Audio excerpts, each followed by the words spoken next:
home to. Yes, I am on my way.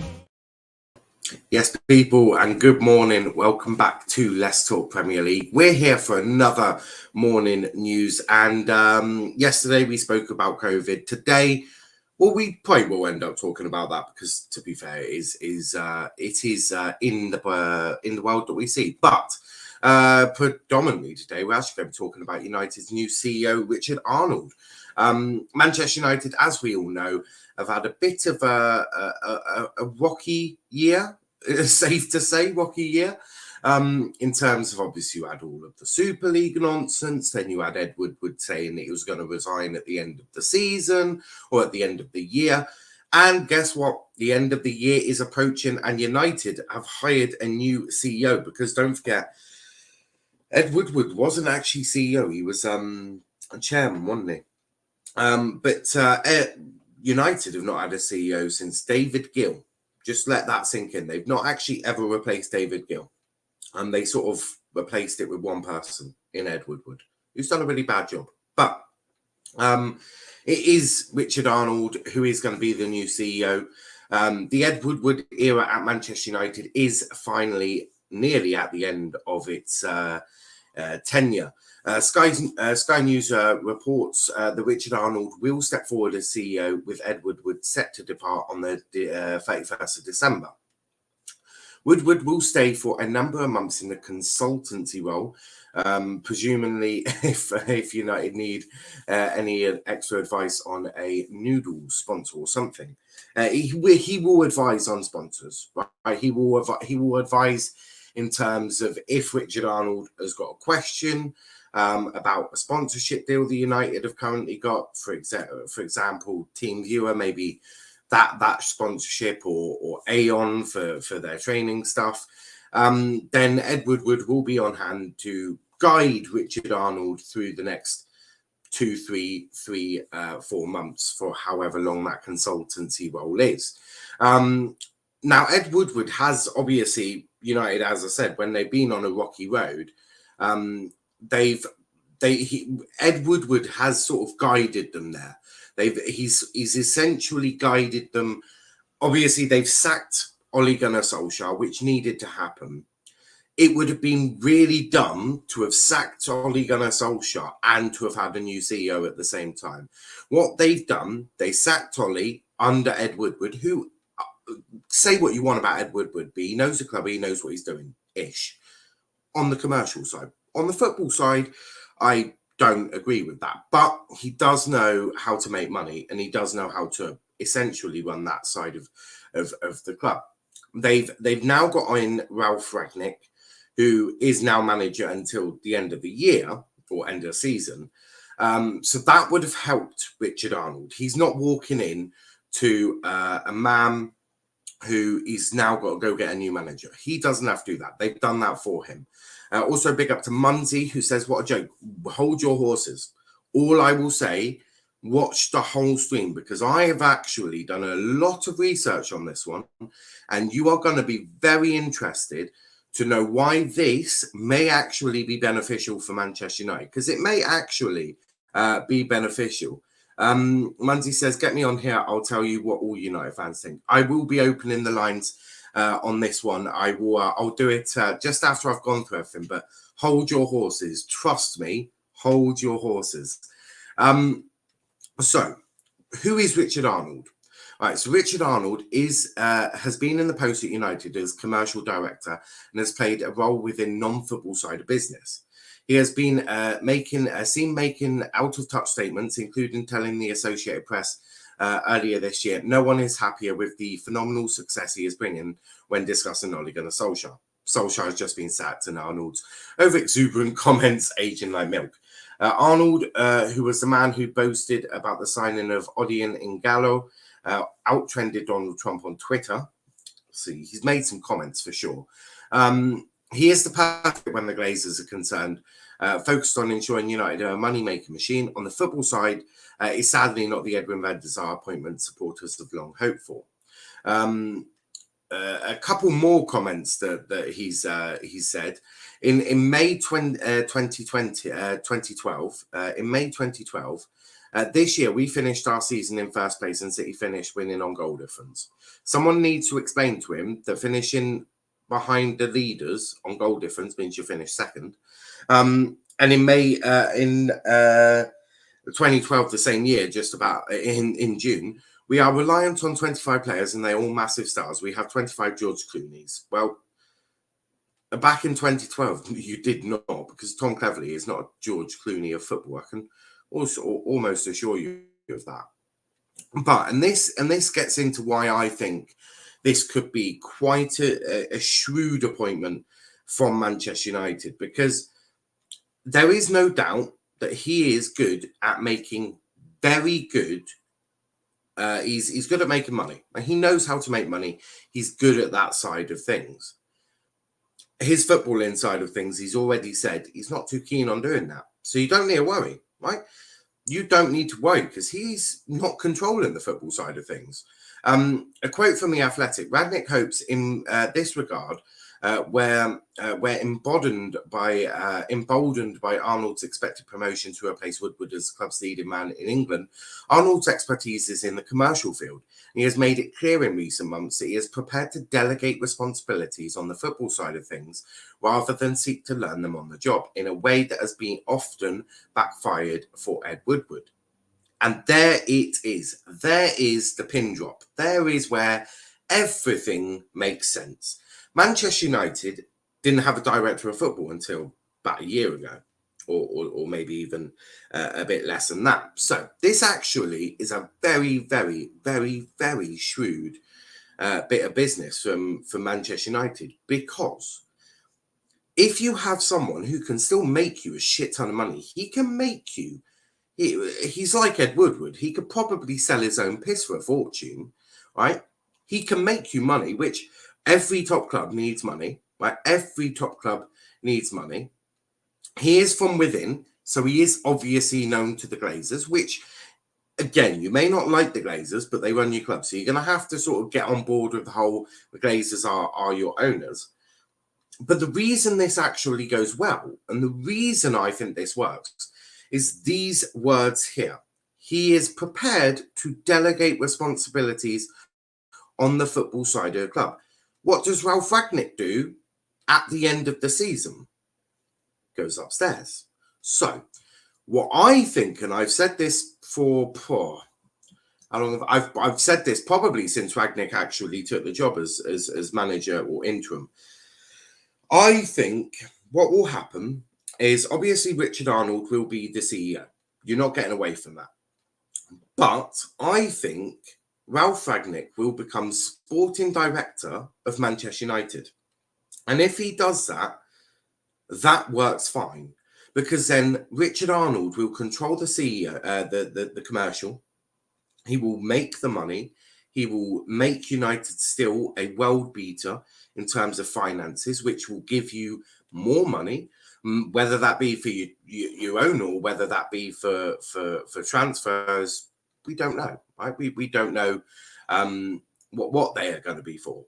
But if he does that, Ralph Rangnick becomes sporting director. But don't forget, this is also going to be a very interesting time for United, because Richard Arnold is going to be the one who signs off on everything, right? He will sign everything off.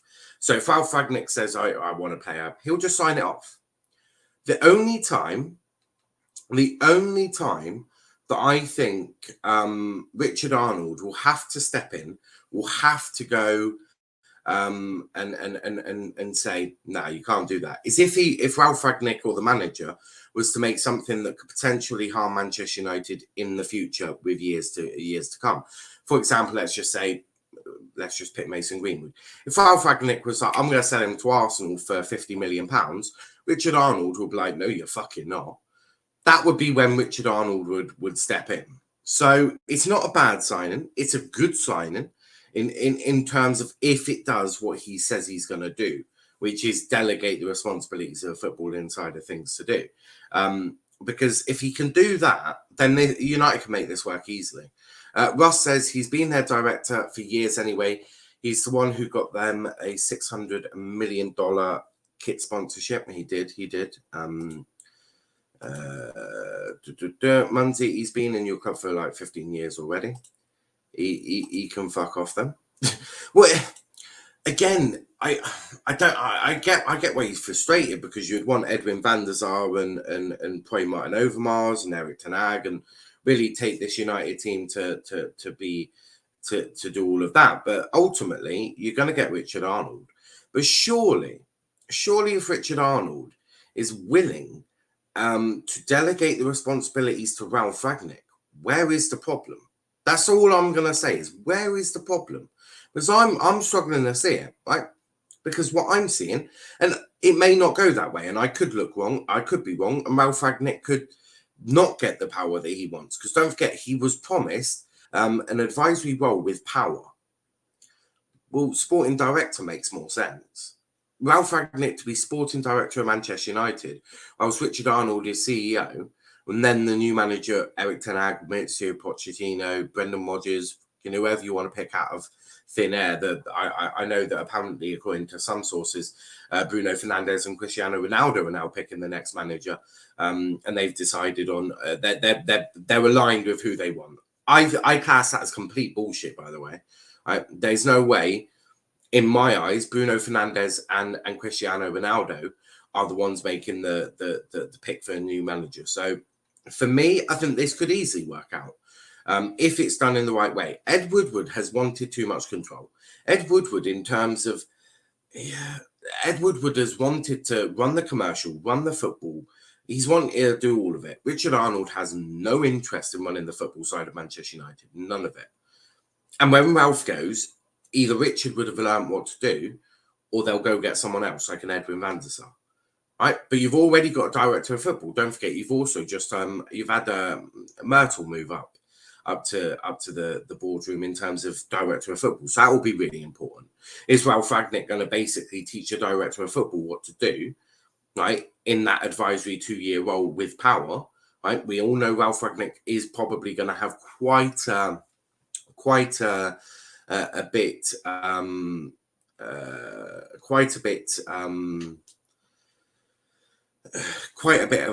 of power in terms of picking new managers. So that's that as well. Herbert says, till these media mafia of Woodward and Arnold stay away from footballing decisions, I am cool regardless. I want them gone. And I get that, but you're not going to get them gone, right? It's very easy for Manchester United fans to go, I just want them gone. They're not going. They're not going, because the Glazers run your club, right? And they have no interest in selling unless you can, if you've got £4 billion in your back pocket, plus you probably go want a bit more to invest into the club, then I suggest, I don't know what to suggest, because they're not going to leave. It really is that simple. Munsey says, I agree. I'm not sure what you agree on. And what I'll do is I will put a link in the chat, and I'll get some United lot and Chelsea. I mean, Russ, if you're still in the comments, and feel free to pop in, because it really is going to be for everyone. Because at the end of the day, he has made some pretty dumb comments. So I'm not going to lie. I'm not going to sit here and be like, oh, he's been amazing. It's been absolutely wonderful. No problems at all. But I think in terms of just merely a footballing decision, this could work out for Manchester United better in the long run. How well it could go, I couldn't tell you. I couldn't tell you, because I'm not the Glazers, but it's certainly one that is going to be somewhat interesting. But you never know, Richard. For all we know, Richard Arnold could go, well, I quite like it how it is, but we'll see. Herbert is joining us. Morning, Herbert. How are we doing? Yeah, not too bad. Obviously, United no games till next Monday. Can't understand why this is happening with us. Finally, we got rid of Oli and we're not playing any games. But that's by the by. But about this, yeah. I think it's actually quite smart from Ralph. I think Ralph Rangnick is sort of playing on the COVID sort of thing. As Palace, you looked all right for 30 minutes, and then it was back to the old way. And then against Norwich, I thought you lot were pathetic. So it's really that. I'm working well, supposed to be. Big up, Russ. Big up. Love to see it. But yeah, Herbert, talk to me about Richard Arnold. We'll not about Richard Arnold. I don't really care about who Richard Arnold is. I know he's obviously going to be someone who's worked with your club for quite a while. He's going to probably be quite friendly with the Glazers. But talk to me about the decision, because from what I'm hearing and from what I've read, and I've read quite a bit on this one, Richard Arnold has obviously been your commercial director for 5 years. He's been responsible for all of your commercial operations, including media relationship, sponsorship, merchandising, marketing, and sales. And I think it's probably best to say United are currently in their best, rich vein of form when it comes to making money and all of that. And so he's done a bloody good job there. But he's also said that he is happy to delegate the responsibilities of the football side of things because he has absolutely no interest in learning them on the job in the way that Ed Woodward has done. So what do you make of this promotion for Richard Arnold? It sinks in with Ralph Rangnick, doesn't it? That he's going to go upstairs in the summer and then he will, all in a sense purposes, become sporting director of Manchester United. Yeah, about Richard Arnold. I've heard some good things about him, especially the commercial point of view. I think he was the one who got us the Kohler deal as well, the sleeve sponsor, Yeah. 2 years back. So he has some experience in that, and whatever he's saying that he does not want to, leaning towards the football side of things, which is what Yeah. we want. You can make this a brand and whatever you want to make money. That's eventually it is an entertainment industry, and if the money is kicking in, that's how they're going to play the players and everything, which I get it. But I mean, Richard Arnold, I'm not sure what he is at the moment, like what his contribution towards still be. Yeah, He's he is basically whatever, your like, commercial director at the moment. yeah, commercial tag. If he's, He'll be chief. yeah, He'll be the chief line is drawn executive. till there, I'm cool with it. Yeah, Well, I mean, he I'm is going to okay with be. it. He is going to be chief executive, so he is going to be big boss man. Yeah, he will have Essentially, a big seat in the boardroom. Yeah. But but you just said that, like, he won't have any interest in the footballing decisions. I think that's why they have taken Ralph Ragnick in 2 years consultancy. Exactly, and as I said, the only time that Richard Arnold gets involved in the football side of things at Manchester United is if Ralph Ragnick was going to do something that could potentially harm United in years to come. For example, as I said earlier, if Ralph Ragnick decided I'm going to go sell Mason Greenwood to Arsenal for £50 million, Richard Arnold's going to be like, "Oh, you fuck! You can rip that straight up. You can get Greenwood starting in that first team because he's we're told he's amazing. So make it work." Like that's the only time I can envisage Arnold going, "Hold your horses, Ralph. What are you trying to do, mate? Not a chance. Go away." Like, yeah, but I think all in all, he is going to let Ralph not have free reign, but because he'll still have to put his signature on everything. But it will be, "Oh, Ralph Ragnick's told me to do this. I'm probably just gonna chuck my signature on it, and it will be absolutely golden." So, in terms of that, I do think it could be a benefit for United because, as we've all known, with Ed Woodward, he's made a lot of decisions where they have been questionable at best. I think, if we look at some of your former players, I'm thinking Falcao, Di Maria, like the list goes on, Schweinsteiger, they didn't really work out. And then you think about the contracts of Phil Jones, Juan Mata, how the fuck Dean Henderson's on £140,000 a year, I will never know. Considering he's just made it into the first team, like he's not even made it into the first team. I think even Brandon Williams is on like £53,000 or something around that ballpark, right? Yeah, that is what I would expect Dean Henderson to be sat on. Maybe a bit more, maybe 60, 70, but I can't imagine it will be much more. And whilst the only reason I use that example is because he is genuinely their generational talent. It doesn't have the same ring to it if I go, unless they try selling Scott McTominay and Richard Arnold goes, "Now we've been told he's amazing." You see, or Brandon Williams, or me saying, "Yeah, basically if you try selling Axel Twanzebe, he'll say no because we've been told he's that good." So it's because of the type of player, like, it makes sense. It doesn't make sense if I say Brandon Williams, because as much as I love Brandon Williams, you could replace him quite easily. Replacing someone of Greenwood's caliber, firstly, very expensive. Secondly, I don't actually think it can be done unless you're going to pick up Mbappe or Haaland, and even then, no guarantees. But in terms of the whole thing, are you somewhat excited about seeing what could happen? I mean, it could be better than Ed Woodward, or it could be worse.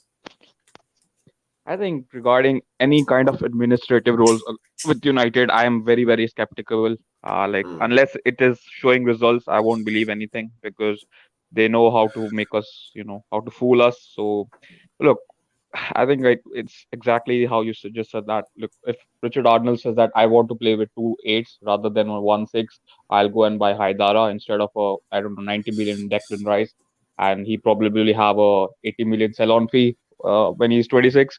That's kind of a decision Woodward will make. But Ralph Ragnick, he probably wants to play with 2 8s. He wants that high-end, high metallic football. So those kinds of decisions I want Ralph to make. I don't want any kind of, oh, because he's English, let's spend 80 million on him, even though he has been relegated 3 times in his career. Those kinds of decisions has to be put out. And whatever commercial decisions can be made by Arnold, no issues. By any chance, were you talking about Harry Maguire there? Exactly. Whilst you were listing that list of, Mata, Falcao and all that Schweinsteiger, I mean, for me, Maguire goes straight, isn't top of that list. Like, no way in hell, like in any kind of footballing era, Maguire should be the highest paid centre back or highest transferred centre back. I can't believe that because that guy does not forget about playing in the level. He does not even has. I just don't like that kind of player. Should not be at United. Got no sense of leadership. Yeah, the question is, how is he captain? Like, how is he captain? Exactly. That's again. Not only Ralph has to, sort all this out. He has to clean up a lot of mess which Oli created. I mean, he comes into a dressing room in which De Gea has been there for over 10 years, and he gets the armband straight away in 4 months.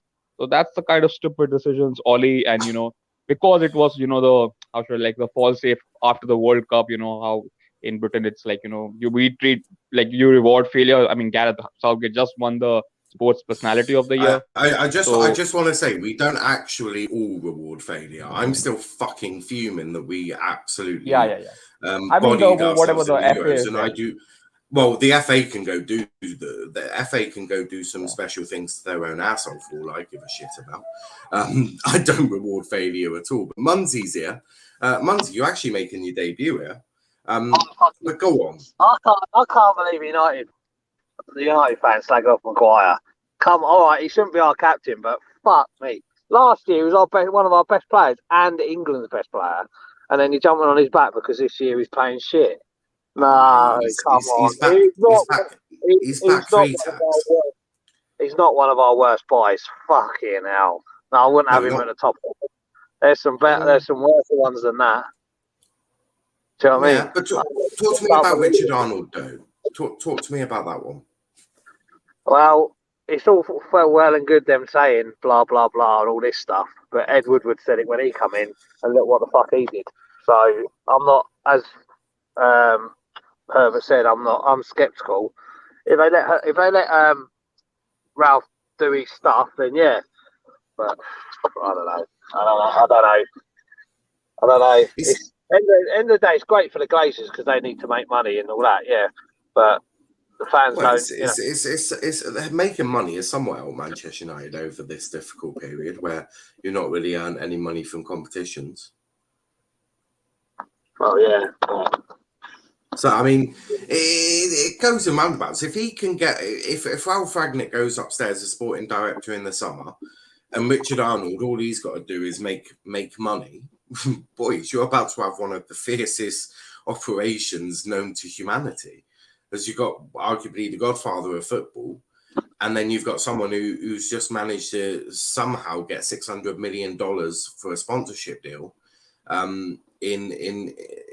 It's a madness. I mean, what more can you get sponsored? I mean, you got a sleeve sponsor. You got. I'm sure you'll have another sponsor. You'll probably have an MUTV sponsor at some point. Like that. That's the level of your club. Like your club is. I'm going to say something that is going to get me battered by United fans, but I'm just going to say you're actually a well-run club in terms of making money.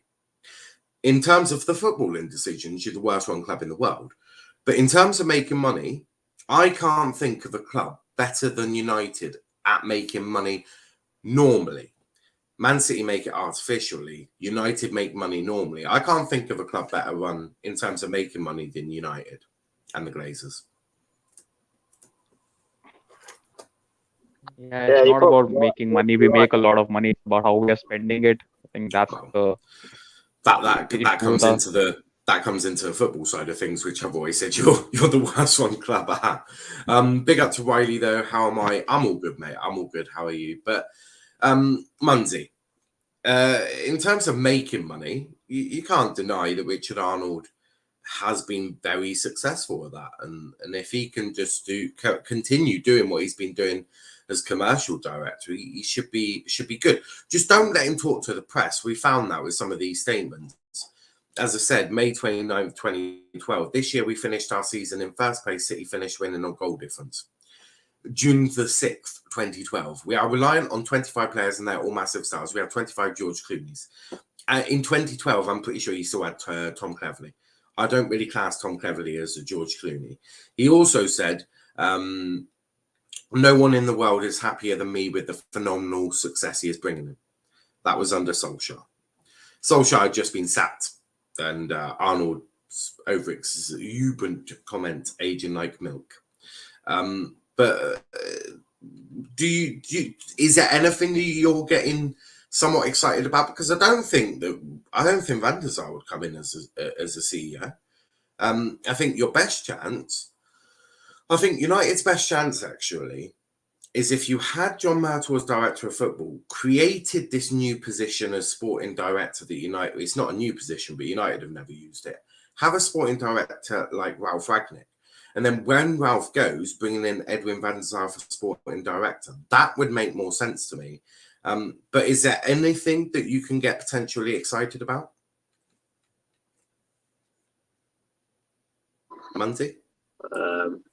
Not really. Not really. I don't get excited about that shit. At the end of the day, it's like, oh yeah, getting us money and all that, but don't get me excited. I want to see us winning on the pitch. And until they sort that out, everyone's going to be the same. Do you know what I mean? Like, yeah, all right, it's good for the Glazers making money, but they need to sort the football side out.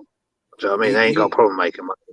If you start playing Greenwood up front, I'm sure you'll actually start to be very successful. Well, yeah, we need to start doing something, but I don't know. I don't get excited about it. When I see it, it's just like, yeah. At least Richard's not coming in when United are in a turbulent era where you've just sacked your manager and you haven't got one. At least he's got someone who's already in post. So you've got to thank Ed Woodward for that. Although Arnold was apparently in the interview, and that was actually set up by John Myrtle.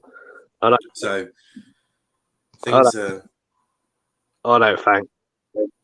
thank Ed Woodward.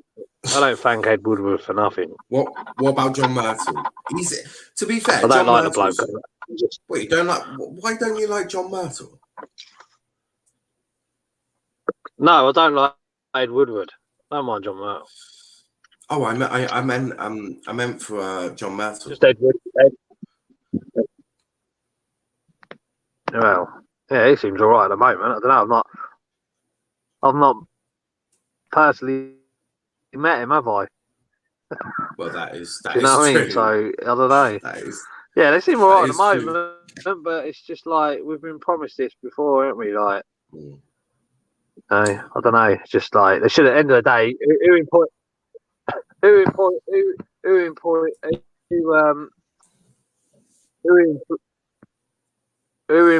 Solskjaer as manager of Manchester United? Ed Woodward. Ed Woodward should have been kicked out as soon as he. To be fair, give him the job. At that point, in no way would you have Solskjaer managing Man United. I wouldn't have Solskjaer managing Peterborough United, let alone Man United. Do you know what I mean? You can sort of blame United fans for that, really. I think United fans may have to take. Well, no, because as long as Ed Woodward does go, but I've heard that he's staying. Well, he's going to stay in an advisory. I have heard that.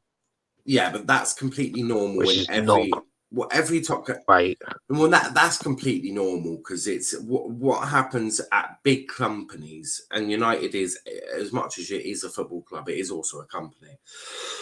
In fact, it's the biggest sports brand there is in the world. whoever is CEO also has so much power. Then one of the most powerful men in the world in terms of sport. It is completely normal when one CEO goes, or chairman, for him to stay on and advise a new one. It's not advising, it's if there's a question, you can pick the phone up and ring me and I'll talk to you about it.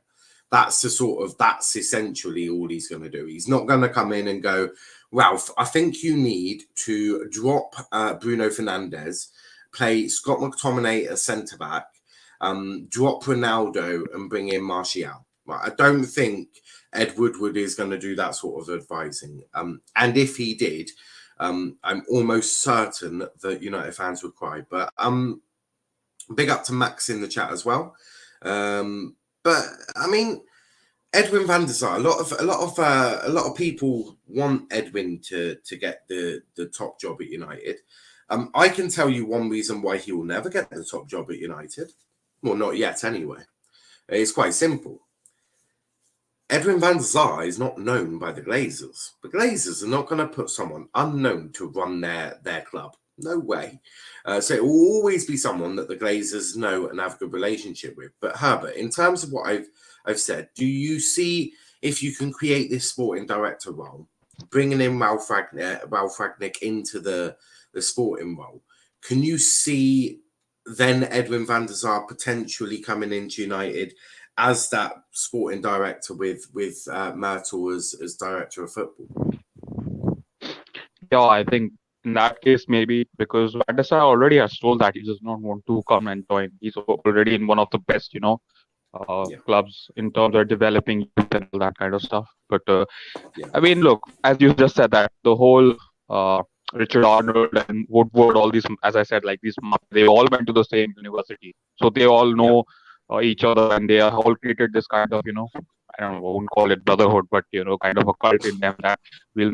I mean, Ed Woodward was the only CEO in the pandemic to get a raise after the season finished. Like, what? How is that possible? And I mean, granted that we didn't do all the furlough and all those kinds of things, but how did he get a raise? Like, we didn't even won anything that season.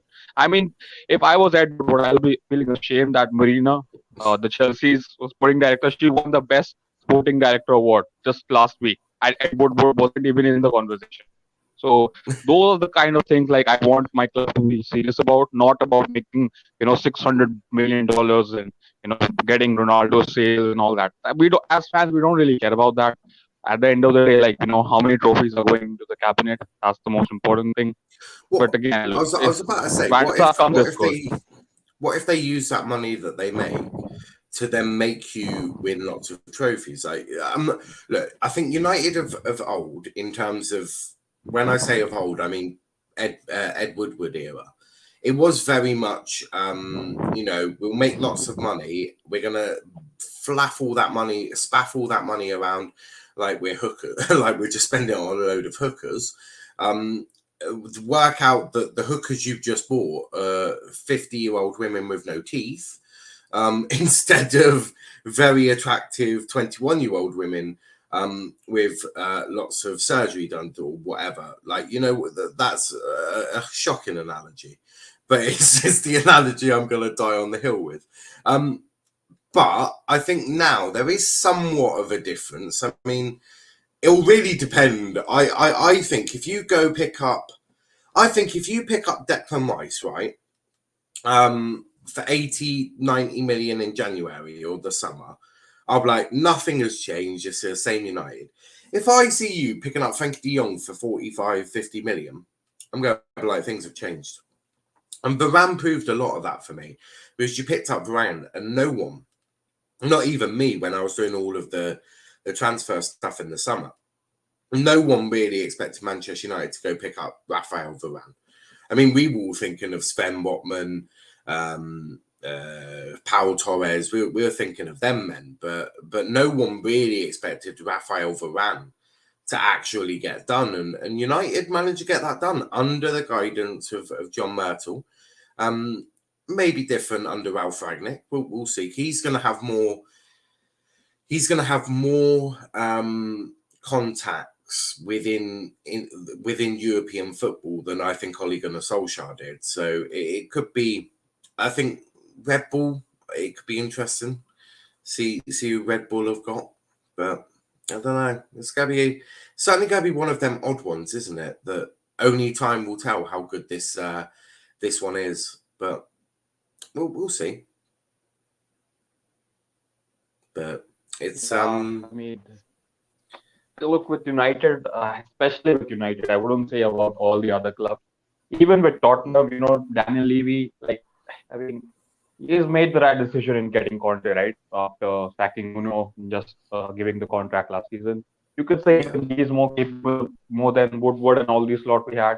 I mean, you just mentioned that, we are making money and all that but every single manager, bar Oli, have complained that every time they have given a list, they always are getting, the third or fourth choice. Like we wanted Thiago, we wanted a prime Schweinsteiger, we wanted Snyder. None of them come because we are always penny pinching, right? And they are taking dividends and all that kind of stuff. So we as United fans, unless there is a solid pro, even just you mentioned Varane, right? Okay, it was a surprise that we got him, but again, when you deep dive into it, he wanted lots of money. And none of the other clubs were willing to. No, PSG didn't wanted to give him. Chelsea were not into him. Chelsea were even for Jules Koundé, mind you. And we were the only one who needed another centre back. So we were willing to give that money. So it's not that it was a masterclass. Yeah, okay, you can get a top class centre back and all that. The revealing was probably the best thing about the plan, that he got revealed in front of the Old Trafford crowd. But to see a bit more. Yeah, I mean, Sancho for 64 million plus obviously add-ons, which is a lot better than the 110 million that was quoted in the summer previously from Ed Woodward. So there is certainly a bit more, maybe, of a brain being used in terms of the football inside of things. No, but in that way, you can say if we got him last season, we could have at least won a trophy. We wouldn't have been playing Matta and Greenwood on the right. Like, for example, Bayern wanted Havertz as well, but they weren't willing to pay the money Chelsea paid, and eventually Chelsea won the Champions League with Havertz's goal. So it's not about paying over the odds. Sometimes for the good talent, you have to pay over the odds, and we are here paying over the odds for Maguire and all that. I mean, yeah, but I think that's why United are not prepared to get stung anymore. I think United are sitting there going, we've been stung about 50 million times on Maguire, Di Maria, all sorts. I think what they're looking, I think what they're looking now is we need to make sure that every signing we make, we can justify it. So with Sancho, if he does flop, which I don't think he will, but if he did, United can turn around and go, it was 64 million pounds. We've sold him on for 50. Right? That's fine. That's fine. I don't think that will happen. I'm just using that as an example, but it's it is going to be an interesting one, and I think for me, it will be one that we have to wait around and see. I don't think we'll know what actually happens for a year or two. I think a year or two down the line, I think we'll know more about where Manchester United is heading. Right now, there is potential for this to be a very, very good move in terms of your commercial success, married with your football success. If Ralf Rangnick can achieve some football success in terms of getting Erik ten Hag or someone of that ilk, and then getting a trophy, I think for a new manager, a trophy he'll be told a trophy is a must. I think under Oli, it was all about this rebuild and all of this. I think your new manager, whoever it may be, if it's Ralf Rangnick or if it is Erik ten Hag or Mauricio Pochettino or Gareth Southgate or God knows who, Roy Keane. I'm just listing the ones that everyone's talking about. Brendan Rodgers.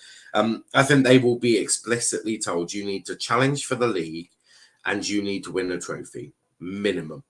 No ifs, no buts, no crap. Do it. Because ultimately, I look at your team and you're, for me, one midfielder, one centre-back away from a league-winning team. I think if you can get a Frenkie de Jong, if you can get even, dare I say, a De Ligt or a Sven Botman to come in to your aging defence, because it is no lie, your centre backs are aging. They're certainly aging a bit. If you can get a Sven Botman or De Ligt in with a Frankie de Jong, I'm just naming the Dutch players because I quite like them. Then I genuinely think you're 2 signings away from winning the league with the right manager. If you go get them 2 players and I think hire we need out a centre Southgate, forward as then well. you got Greenwood. That is your natural centre forward. You don't want to keep pissing him off. He's already getting. Yeah, he's I don't already think getting Greenwood is aggy. ready. I don't think Greenwood is ready yet to play centre forward. I think he still lacks a lot of in his game. He's a good finisher, but I don't think yet he's ready for the Well, Premier League, playing as centre forward for a if you're going to title-winning be team. well, if you're going to be playing with this 4-2-2-2, he fits in perfectly. Yeah. As a second striker, you Yeah. see, I'd But be you know, the picking first Greenwood striker is to going to be partner. Ronaldo. Well, yeah, that's absolutely fine. But I would be partnering Ronaldo and Greenwood. Why? In this See, the problem 4-2-2-2, is they that are the best part. They're the Mhm. best partnership. I mean, problem there is that both of the 2 strikers, they are not really creative. Both of them wants to just score goals, and I feel like Yeah, you need one of them to that, drop in deep. well, Somewhat like what Martial does for us. Greenwood will happily drop in deep, but you don't need to, because the 2 players behind them are Bruno Fernandes and Jadon Sancho. Therefore, you don't need your strikers to be creative. What you need your strikers to do is put the ball in the back of the net, which, for me, I can't think of 2 better players than Mason Greenwood and Cristiano Ronaldo to put the ball in the back of the net. Because the way the way the system works with Ragnick is you play with the high line. Your wing backs go forward to provide the width. So Bruno and Sancho should essentially still be in the middle of the park operating the 2 10s. Then all that Ronaldo and Greenwood or whoever it may be is going to be up top. All they've got to do is make sure that ball, when it gets to them, ends up in the back of the net. That's the way the system should work. This whole creative shit that Ole Gunnar Solskjaer and all this other crap, no way, it doesn't work in this system. You do not want your strikers dropping deep, linking up play, because guess what? You turn into Harry Kane and you got no goal threat. The way that Ralph wants this system working, and I think the way that an Eric Ten Hag would probably get it working as well, is Bruno and Sancho operate those 2 10s. You wing backs bomb forward. One of his centre midfielders drops into a back 3 essentially on the halfway line with your 2 centre backs. The other one goes forward. You're pressing, you're high energy. And then when you get the ball to your strikers, you've got 8 seconds. You don't forget the whole Ragnick system operates very simply on you win the ball back. You've got 8 seconds to then get that ball in the back of the net. And that's so important for this Ralph Ragnick system. For me, players like Greenwood and Ronaldo they're vital. They really are vital to this Ralph Ragnick system in terms of the way that it operates, the way that is viewed and the way it goes. He is the perfect fit. Yeah, no, look, obviously, if you're playing with 2 strikers and you have around 4 or 5 creative options, including the wing backs, that's a good thing. But I still feel that with Ronaldo in the team, he's not really contributing towards everything. Even if you saw the Norwich game, he was pretty much, like null and void. So to just how should I say, like, to counterbalance that, I want someone to play with him who is not only going to press in that system but also drop in deep and make that 6th creative option. Because with Bruno Fernandes, I don't consider him as a very creative player. He's much more like he's just spams. He's a much more spam merchant, and one of them comes across.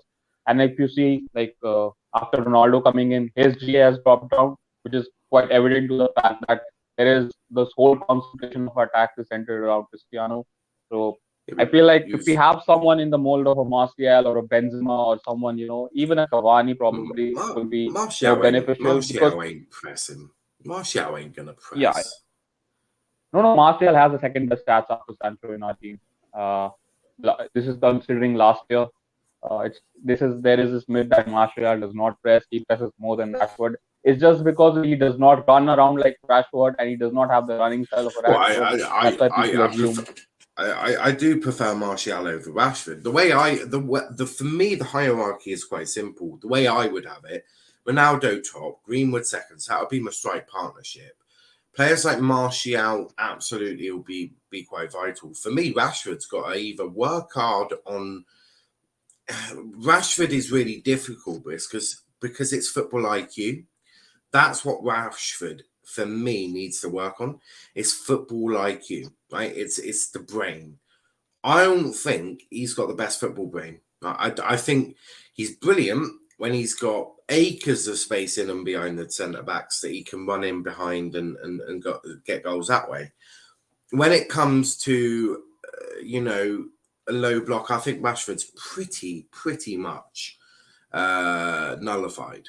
So I think Rashford has got a lot of work to do. I also think Rashford operates I wouldn't even say Tenza, he's not creative. I don't know about Rashford, but I do agree. Martial, for me, gets him over Rashford. That's why I think there are rumors about Greenwood leaving, because Rashford cannot play with Ronaldo in that up top, and Greenwood is not playing there, and obviously Cavani and Martial want to leave. So who is going to play there? So that's why I feel like we need not a big name, but someone who fits the profile of the system, who can play alongside Ronaldo, what like I how would say Benzema is used to do. if Manchester United lose Mason Greenwood, that is going to bite you very hard. I don't think that's going to happen. That's not going to happen, obviously, for commercial. It depends on if he gets game time, because don't forget he's played. Ragnick has praised Greenwood quite a lot in the press conference. Like, he rated him very highly. He started in one game and come off the bench in two. Yeah. That's not going to be enough for Greenwood. I think in those two games, I think he must have seen just exactly what you said about Rashford, his game IQ, his, how his limitations are. He's basically a German Werner, English Werner. I certainly hope, because Greenwood is very. I was actually reading up on a bit more. I know a lot about Greenwood, but I was reading up about more of his sort of.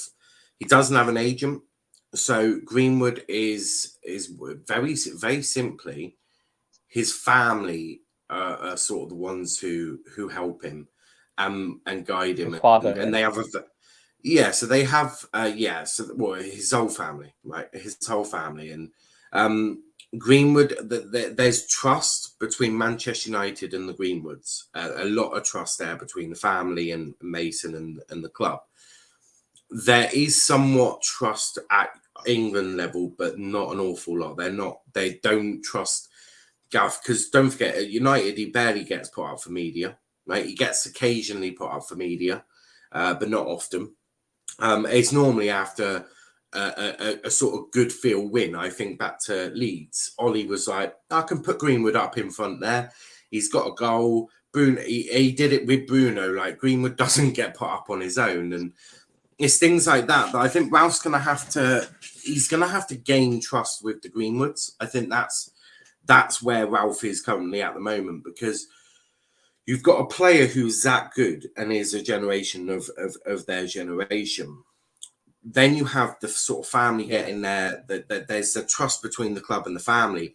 There's not that trust yet between Ralph Ragnick and the family. And I think they all just need to work on that and slowly get there. Because as much as people go at Ollie, also, by the way, big up to Dylan. As much as people go in on Ollie, they trusted Ole Gunnar Solskjaer with Mason Greenwood, in terms of they don't want Mason Greenwood doing a shit ton of media. They don't want. They're very protective. They're very protective over Mason, and I think with Ralph, he's going to have to. I think Greenwood himself is quite a reserved kind of guy. Yeah, it's one that is going to need to be.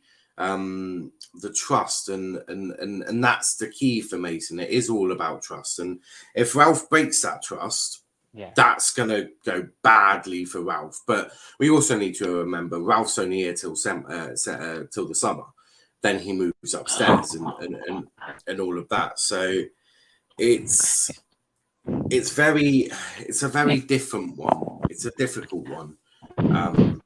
I do think it's quite funny, actually. Whilst we are just having this chat, Samuel Lucas has tweeted that Ragnick is pushing for United to sign Erling Haaland despite intense competition. He's just tweeted it, around 7 minutes. So his article says that, Ragnick is pushing for United to sign Erling Haaland. Ragnick has already spoken to Haaland's dad, Alving, about possibility of his son sign for United next year. He maintains a cordial relationship with Erling Haaland. He was Red Bull sporting director and oversaw Haaland's move to Salzburg. I think if that happens, I think someone like Greenwood does then slowly start going, I'm done. Yeah. I'm walking. I think Phases out. Ralph's got to be very careful with this, and United have got to be extremely careful because it